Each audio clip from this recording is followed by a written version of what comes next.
Hello all, it's me, Screamheart, and allow me to welcome you to my first YouTube video. Before we get anywhere on this first news report, that you've probably already read in the description, either way, this is the Bug Butcher. That's the gameplay footage you're seeing right now. It was recorded by my brother, thank you Ryan. Either way, today I'd like to talk about this news report about an intoxicated woman in West Manchester Township. On Mother's Day, she choked her 11-year-old son to death. All he did was try to stop her from putting his baby sister in the snow. By the way, this was like 6 inches of snow with a lot of hail. She didn't want the child anymore, so she tried to toss the toddler out into the wind, just to throw it outside, let it freeze to death. Or let her freeze to death, sorry. It's just horrible imagining it. The thing that really drives me nuts here is the reason this woman killed her child was because he tried to stop her. She tackled him, held him to the ground, and choked him to death. And for those who are unaware, that is one of the worst ways I imagine it would be to go. Slowly feeling like your lungs are on fire, desperate for a breath, unable to get it. I can't imagine what this child's last thoughts were when he was staring in his mother's eyes as she was on top of him with her hands wrapped around his throat. In the report it says she's intoxicated, but let's face it, that seems just like more motive to give her life in jail. Cause what does alcohol do? It brings out the real you. It doesn't suppress anything beyond horrid memories. It's just, she apparently did a lot more to the cops, cause when Officer Michael Jordan arrived, he looked through a sliding glass door and saw her asleep on the couch with her 2-year-old daughter pinned between Hall and the back of the sofa. She literally became somewhat coherent when she woke up, but she asked what the fuck that cop was doing in her house. She ordered her son not to speak with the officers.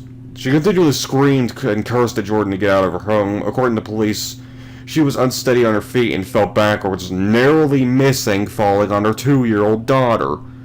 Her boyfriend, Mark, father of the toddler, arrived at the apartment and immediately told officers she was drinking again. Then picked up an empty E&J bottle of brandy that was on the floor, documents state. Hall was crying by that point that she didn't want her child anymore. She heard Heather state 3 times while crying, "I don't want her anymore." The statement was referencing the toddler. And let me guess. Yep, she was in the room.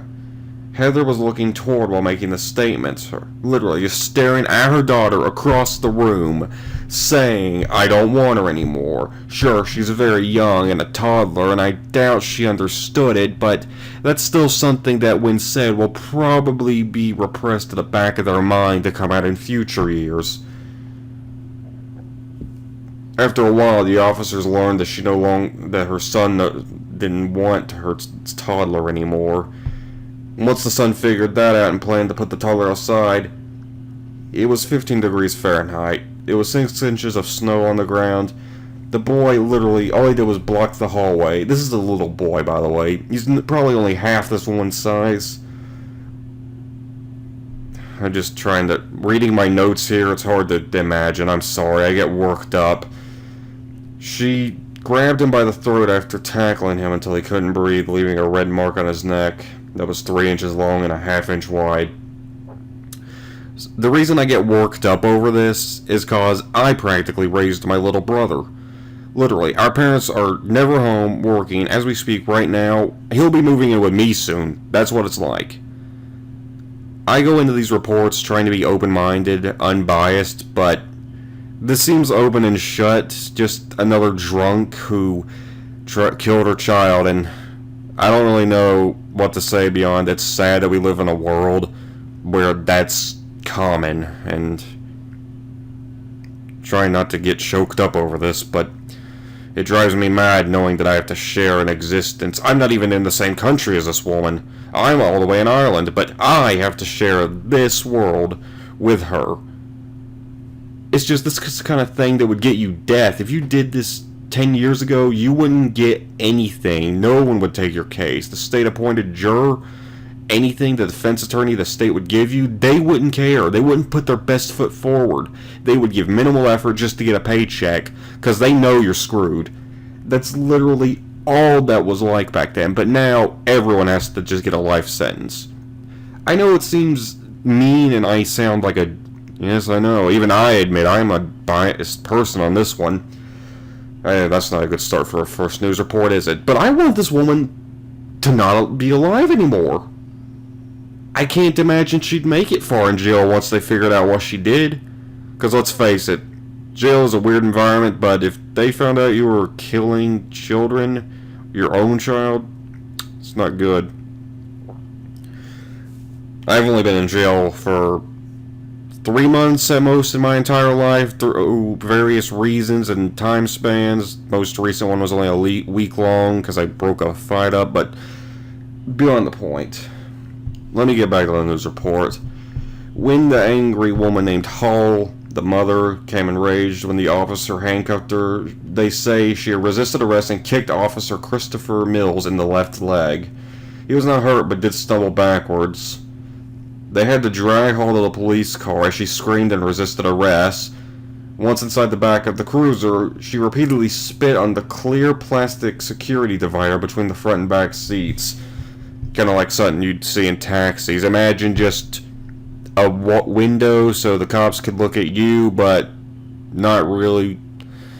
It's just there for the sake of it. They do not trust you in the back seat, let me just tell you that much. When they arrived, she was spitting on a hospital security officer and continually called a black security officer a racial epithet. I didn't say that right, I'm sorry.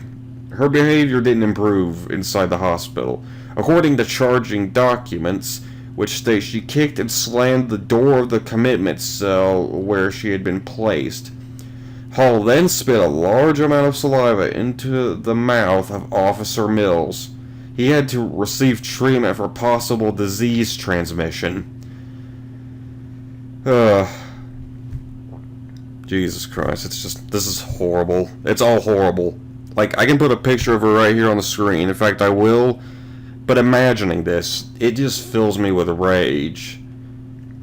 It's like, the last report I read before this that got me this worked up was the one about a man who suffocated his child to death because he interrupted his gaming session, and the girlfriend did nothing but watch. Let's face it, this world's full of scumbags, and scumbags like these aren't really welcome. They do nothing. They reproduce but don't want anything to do with said reproduction. I don't understand it even. I know the whole point of having a child is to carry on your genetics. But this you gotta raise it. They don't walk into this world with a fedora on and a business suit saying, I'm ready for anything. These are children. Ones you have to take care of. I'm not even the father of my little brother. I take care of him like he's my son. Why? Because our parents aren't here. They are always working. They don't care. Last time I heard from Ryan, he was literally not able to get in contact with Mom when he needed her most, which was for a hospital trip. Sure, they work out of town, and the only person he could reach was her, because guess what? I was busy. I work. I have a tire shop I manage. Basically a mechanics, but we usually primarily deal in used tires. I'll stop rambling now. I'm sorry if this first news report of mine did not seem well. I'm still getting into this. I'm still getting used to the setup. Thanks again, Ryan. You got me this microphone, and I love you for it. It was quite a surprise. But like I'm saying, I'm sorry if this is a mess. I'm going to do my best to try and improve it over the course of time. Either way, I'll hope you have a good day and take care. Goodbye.